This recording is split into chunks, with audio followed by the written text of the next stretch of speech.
Hello and welcome to another Randomised Gaming Destiny video. I'm Random Gamer Riven and today we're going to be going through the story mission, the Warmind. Now as always, just before you always begin a mission, I always recommend heading to the tower and just getting the various supplies, upgrading and of course getting bounties if you're at the required level. Certainly if you're doing the missions in order, you do get a bonus from the last mission that you can take into one of the gunsmith to swap for an item. The Vanguard's reporting that Fallen are tearing into machines all over the Cosmodrome.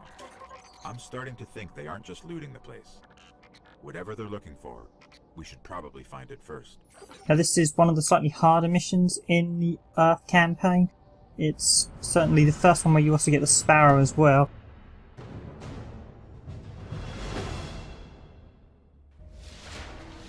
As you can see, there's the gun I got from the previous mission, which is a plasma rifle. I'm not a huge fan of plasma rifles, but due to its increased stats for this mission, I thought I'd use it. Now, fortunately, I do get a level up midway through this mission, but initially I did notice my shots were a bit down. And again, this is level 6, so at the minute the enemies in the darkness areas are actually 3 levels above me. That's also the first mission where you can finally start using your Sparrow. Now, interestingly, although you get your default Sparrow fairly quickly, if you get all 5 gold chests on Earth, you do get a uncommon Sparrow, which is actually slightly faster. I've just actually recently purchased a rare Sparrow, which you can buy from either the Vanguard or Crucible sellers if you reach rank 3 and gain about 175 marks. There's also legendary ones. I believe there's one from the Vault of Glass. There's a couple of upgrades sales for about 23 strange coins to upgrade your rare Sparrows to a legendary one.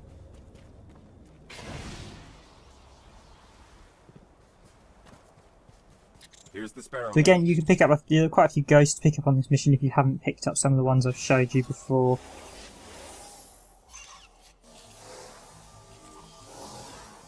Encoding superposed states, entangling ket vectors, and we're late.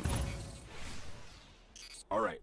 If you want to get your Sparrow, Admittedly, although everyone calls them Sparrow, only the first one you actually pick up is called a Sparrow, all the rest are weird and wonderful Destiny style names.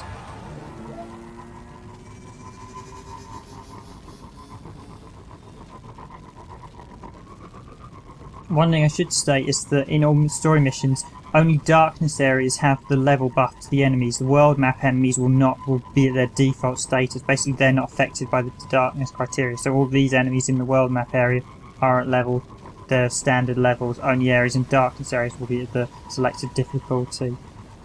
Now, I should point out that later on I'll be coming back to quickly show you where the ghost is in that cave there, but that's in a few minutes once we've done this bit initially. Now there are a couple of ghosts in this area. There's one I didn't show that's way over the far back that I think is actually the exit from possibly the DLC area, but it's so far out of the way it's more a patrol one.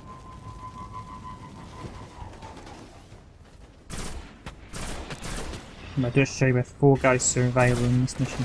So as you can see straight up there, I need to go to the radio and get our little ghost to analyse it.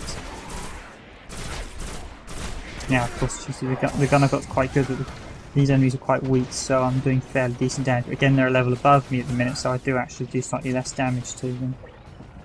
One thing I have noticed in Destiny is that the levels appear to be slightly capped, because I noticed recently when I upgraded one of my guns against the default enemies, I'm currently level 29 on another account, and I wasn't doing any additional damage after upgrading my guns, because the damage caps appear to be basically... From what I've gathered, it's not a stat-based thing like most RPGs do. It appears to almost be like a chart array, and basically, if you're a level below the enemy, you take a damage reduction of about 20%, the same with the enemies to you. But there's also a cap where once you're so many levels or points above the enemy, you no longer do any additional damage to them, which is a weird way of working the level up system. So even if you're a level 30, you can't just go rocking out all the weakest enemies. And they still actually do quite a bit of prominent damage, which is a bit annoying because of how the system in place, but it's the way Bungie wanted to do it. So what this means is, this is pretty much, I'm level 3, currently level 6 enemies would be the equivalent if I was 20 going up, well 19 going up against the 22 enemies.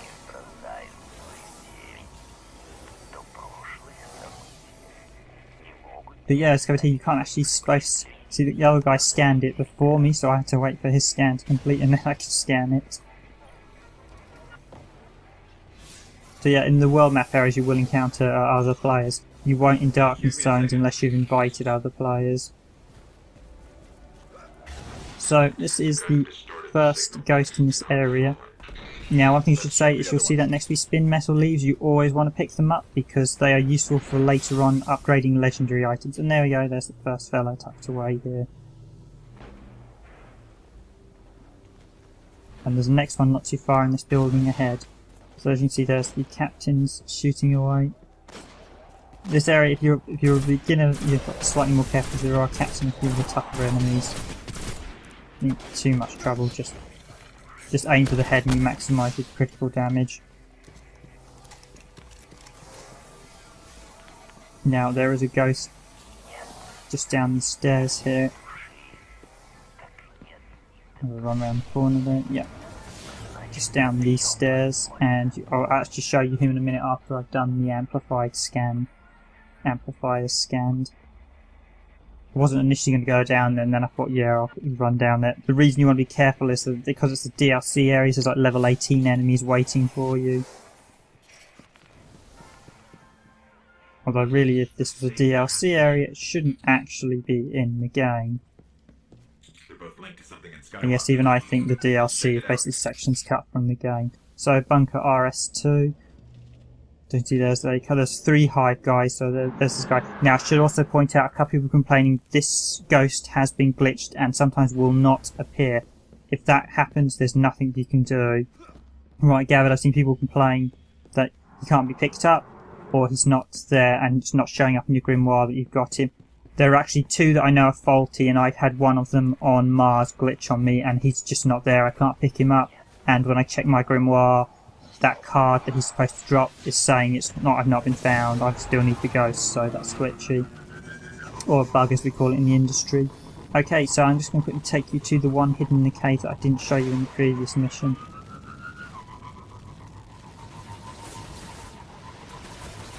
Of course, you can get all of these guys in Earth on patrol, so don't worry if you miss them. You don't need to redo a mission, you just need to... There are a few ghosts that are required to be done on certain missions, but for the most part, most of them can be obtained in patrol.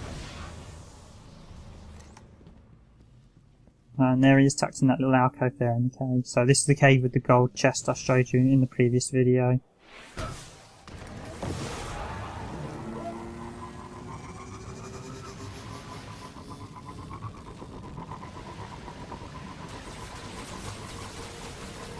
There we are, just ignoring the enemies. There's not much point in really engaging some of them. I mean, yeah, they give you a bit of experience, but at this level you're going to get experience with just about every enemy going.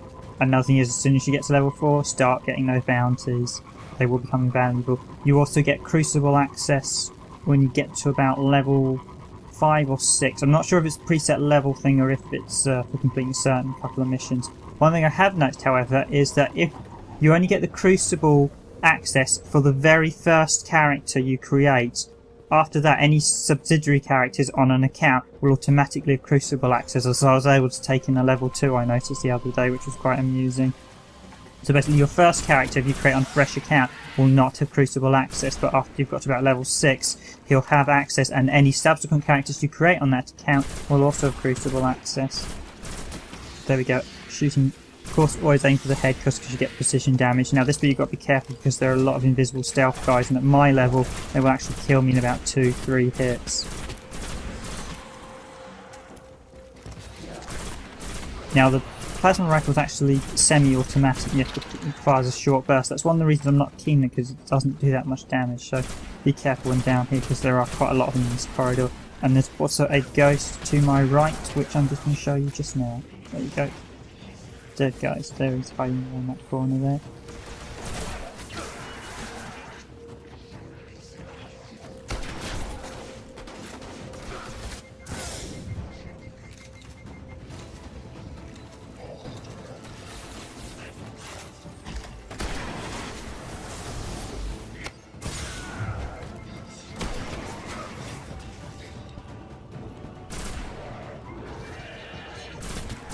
Now if you saw the beta videos you'll know I had quite a bit of trouble doing this section. This time round I passed it straight away, although I did get slightly overconfident in a later section and had a bit of a mishap, so I'll show that to you a little bit later.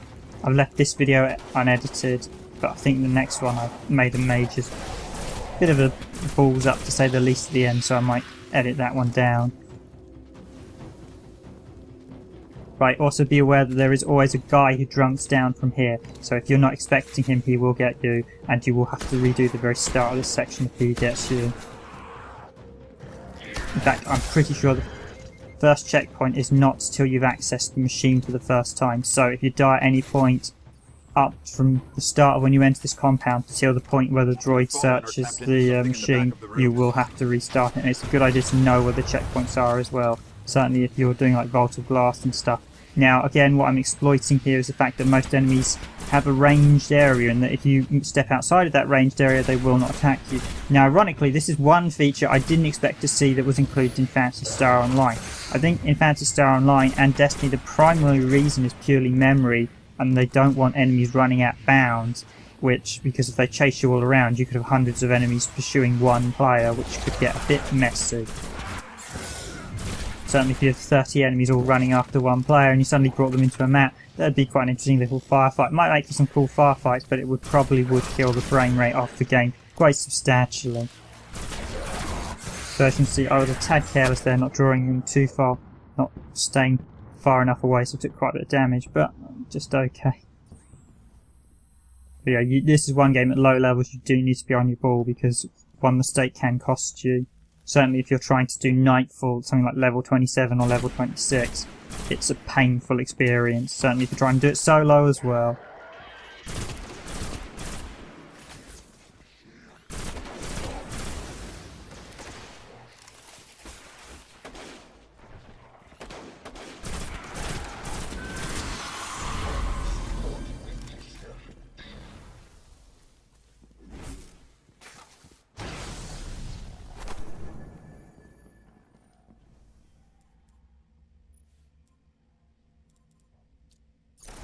So yep, level 4, finally unlock the super. Certainly you should always check if the gear you've got's better, because a couple of times I checked after the mission, I thought, oh hey, that gear I picked up mid-mission was actually slightly better.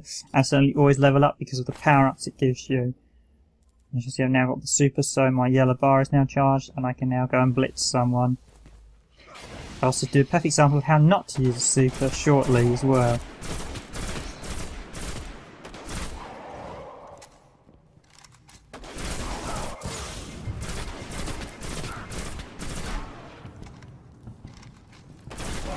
Okay, so once all the enemies are cleared, as I said, and you deploy the ghost, this is actually the first checkpoint of this area.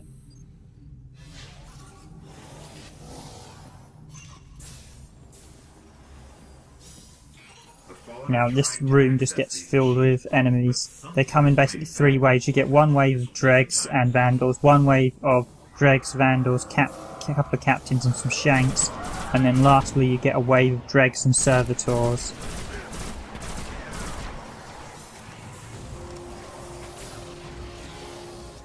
So also, if you're doing the story mission, this will be the first time you actually fight servitors.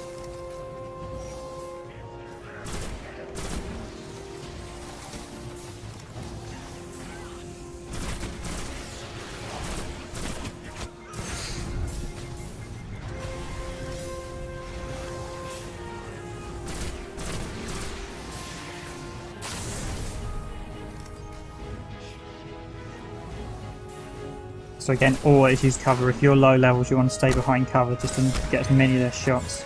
Yeah, you see there. You knew the rifling took me down because I wasn't moving, staying behind cover enough. You do have to stay behind cover a lot of the time if you're low level. Certainly in the Nightfall strike stuff, you are constantly behind shot. Now this is how not to use a super. Showboating, try and kill as many people as I can. Jump up and don't get back in safety in time. So that's me being a bit careless. I'm so used to having as a level 29 being able to take an absolute ton of damage from the enemies and just go plant and then just run back and do your super, or in case of my hunter just go into a night blade dancer thing and just shred up as many enemies as possible.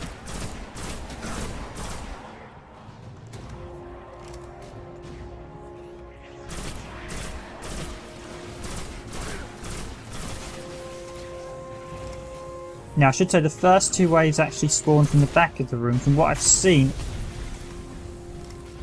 the final servitor wave actually comes from directly behind you. There's a door in the far left corner where I'm standing now, that's where all the servitors come from. So it's a good idea if you have got the rockets and stuff to ambush, or always ambush enemies as they come out of the entry, as they come out of their spawn gates. That way you can just absolutely hammer them and get a load of additional damage and do group damage and take them out really, really quickly.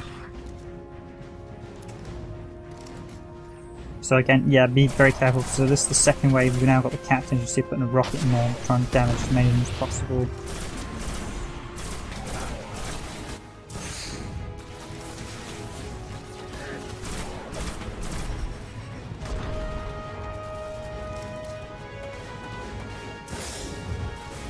Grenades are a lifeline, certainly different characters have different abilities. One thing I've got on my hunter is I've got an exotic armour that actually regens my grenade on death, which is very helpful. Plus there's things like strength and intelligence on the equipment you pick up that will decide whether your close combat ability speeds up the fastest, whether your grenade ability recharges the fastest, etc, etc. So you always want to think about that. Do you want to prioritise your grenade recharging the fastest? Do you want to recharge super the fastest? It's another thing to think about when picking up gear. Although it's very tempting just to take the first legendary you've got. Often it's a case of, well, you've got a first legendary, and then when you actually look at the thing, well, actually, hey, that's not going to suit my character, because there's no point in having an item that gives you a buff on handguns if you don't use handguns as your primary weapon. And it's effectively just a waste of a slot in your legendary armour or exotic armour. Although I must be, exotic armour, the abilities tend to be preset. It's only legendary where they tend to change on the weapons and armour. Exotic armour tends to be ones with preset buffs that are very, very good.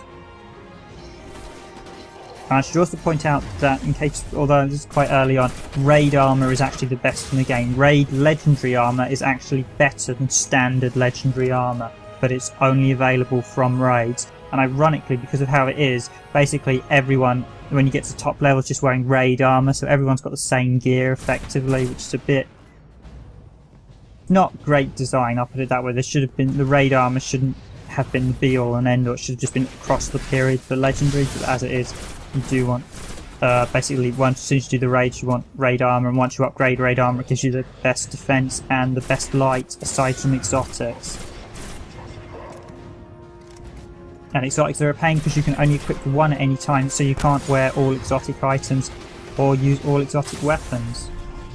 So see there, just keeping moving very quickly because I know how powerful the captain is and the dregs, and I've got to keep, because they are still three, they're still 3 levels above me. Well, yeah, 2 technically, 3. I'm not equal to them. Basically, until I'm a level 6 character, I will take standard amount of damage, and while I'm level 4, 3 or 5 I am taking weak. So as you can see, they're actually spawning from the back there, so if you can ambush that area as soon as you kill the last guy you dragged from the previous wave, you'll be able to attack them. Actually, is that the previous wave? That dreg looked like he was from the previous wave. It might be you kill the captains, because I have noticed certain waves spawn when you kill particular types of enemies. Certain enemies put up a trigger point that if you kill one type, that's when the next wave will spawn. It's not necessarily clear the room. So again, servitors, aim for the eyes in case you haven't counted them before. That's their weak point, that's where you'll do the precision damage. Although as you can see there, I'm not doing that much more additional damage. They do teleport, they have a very nasty attack. They are void damage, for those of you who don't know. So that means if you're doing this mission on a nightfall and the void damage is enhanced, you have to be incredibly careful.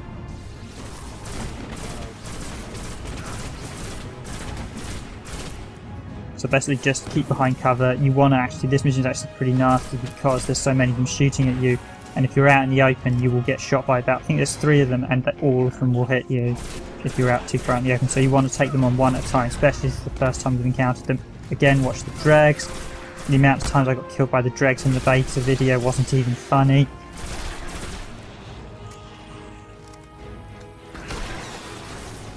Now, I probably should have used the shotgun a tad more, but I just don't think it's very good at, when you're certainly not weapon to distance.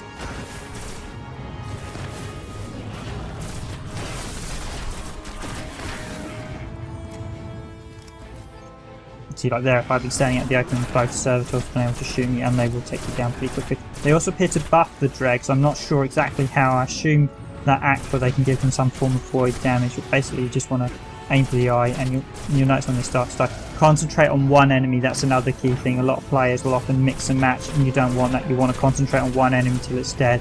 The last thing you want is to weaken down half a dozen enemies, but they can still attack you. You want everyone weak. You want to take out them one by one. So upgrade unlocked, so that means I can upgrade the gun, although I don't because I'm in the middle of a firefight right now. But certainly you want to get your gun buffs up, usually as soon as you can, because that often you'll get additional abilities. You may be able to do more damage to the enemies once you take them down.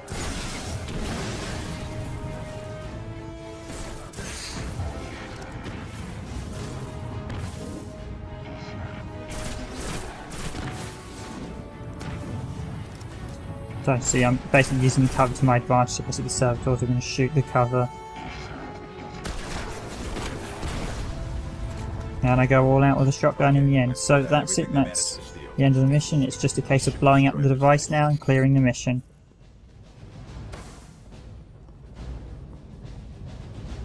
Thanks for watching this randomised gaming video, and stay tuned for more videos on Destiny. Expect this guide to continue, and expect to see a lot more on the raid and exotics in the near future, once I've got the rest of the videos of the entire game done.